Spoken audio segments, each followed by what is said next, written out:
Dans cette vidéo, je voulais vous donner un petit peu une liste de courses. Alors attention, c'est pas exhaustif, ok?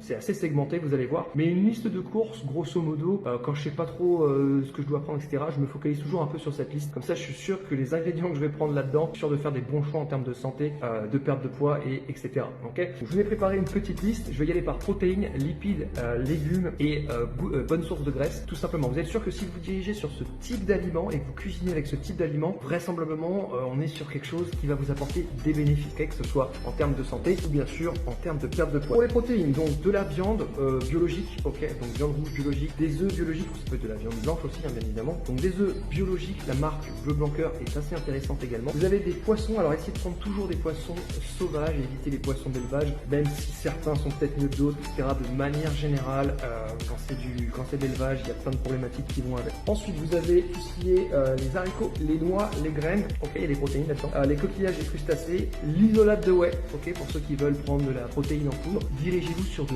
l'isolate de whey, qui normalement se digère très bien, notamment celle de NutriPure que je recommande, qui même si vous avez des problèmes de lactose, bah, ça passe très très bien. Bien évidemment le soja, donc plus précisément le natto, le miso, le tempeh, ok, et puis les algues aussi, certaines algues comme la spiruline, etc. peuvent être intéressantes.